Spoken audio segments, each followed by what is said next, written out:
Então, primeiramente, há necessidade de ter câmeras estrategicamente posicionadas para coletar imagens. Essas imagens são processadas por um algoritmo de aprendizado de máquina. Após esse processamento, características únicas faciais dos indivíduos são encontradas e são comparadas com um banco de dados previamente cadastrados. Por exemplo, o banco de dados da polícia, que pode ter informações sobre foragidos. Então, o reconhecimento facial tem sido muito usado, né, em grandes eventos, né, no carnaval, nos estádios também. Então, o reconhecimento facial nos estádios não é algo recente, né, desde os anos 2010, com a Copa do Mundo, por exemplo, alguns estádios já receberam câmeras de reconhecimento facial. Agora, o que a gente tem visto, né, a grande novidade é que com a Lei Geral dos Esportes, houve, né, a obrigatoriedade do uso do reconhecimento facial em arenas esportivas com mais de 20 mil torcedores, né, capacidade de mais de 20 mil pessoas. Então essa é a grande novidade. E de que forma isso acontece? O sistema de reconhecimento facial pode ser já na entrada, né, com as catracas, e nesse caso os torcedores precisam se cadastrar previamente, né, antes de comprar o ingresso, se registrar no site da empresa e aí para ter acesso aos estádios. Ou também pode estar nos entornos do estádio, né? Eu vou dar um exemplo da Bahia, né, que eu estudei durante um tempo o reconhecimento facial lá da Bahia, né, foi um dos pioneiros no uso do reconhecimento facial e hoje é um dos estados que tem o uso do reconhecimento facial mais assim ampliado e consolidado, né, ele está presente em mais de 78 municípios baianos. E eles têm observado lá, né, que além do reconhecimento facial, o policial tem um aplicativo no próprio celular dele, que ele consegue ter acesso aos dados das pessoas que eles vão fazer a abordagem, né, através do alerta que é gerado pelo reconhecimento facial. E aí a gente não tem esse controle de como ele vai usar aquilo, se ele vai usar de um jeito pessoal, né, procurando alguém, enfim, a gente também pensa isso numa questão de violência doméstica, por exemplo, né, ele está procurando a ex, enfim, ou a mulher, ele vai poder ter acesso aonde ela está, enfim, então isso gera cada vez mais riscos, né, à pessoa. E isso pode gerar vários riscos, né, da pessoa ter ali, o policial fazer um mau uso da ferramenta, a gente não tem controle disso, fazer esse mau uso e procurar pessoas aleatórias, quem ele quiser. Isso é muito preocupante, né, então por isso que a gente faz esse trabalho contra o reconhecimento facial, né, e para que as pessoas saibam dos potenciais riscos que elas podem sofrer, né.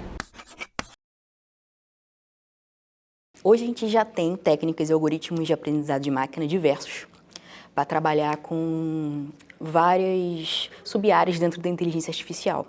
Uma delas é reconhecimento facial. Então, o que acontece?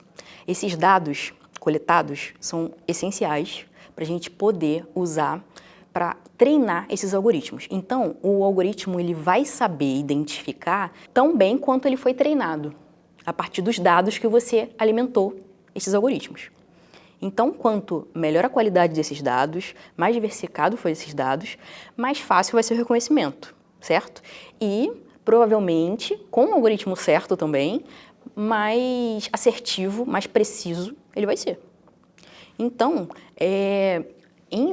por exemplo, um cenário de data science, tanto o pré-processamento, quanto o processamento, quanto o pós-processamento desses dados são muito importantes. Então, desde a coleta até o treinamento e o teste para verificar realmente se aquele algoritmo está sendo bem executado, na verdade, conduzindo bem o especialista ao seu objetivo, melhor vai ser o contexto, né? Incluindo o reconhecimento facial.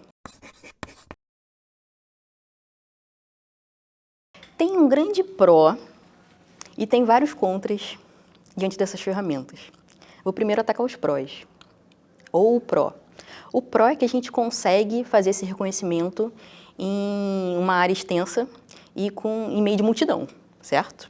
Também facilita, por exemplo, o torcedor entrar no estádio. Vai ser algo mais rápido, mais fluido. Vai identificar alguém que esteja entrando no estádio e que já tem um histórico de violência, por exemplo.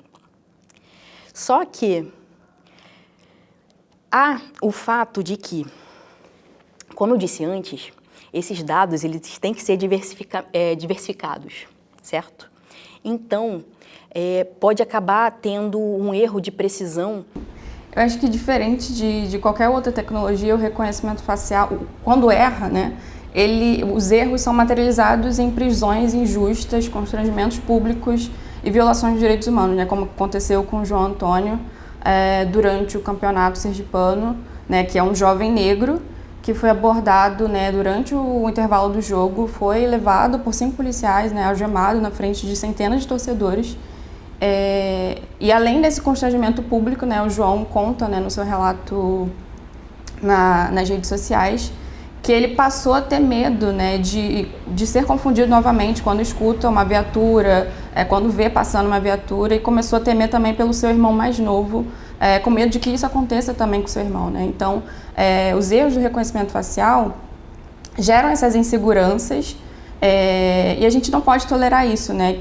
E principalmente porque o reconhecimento facial erra mais com pessoas, né, trans, a população negra.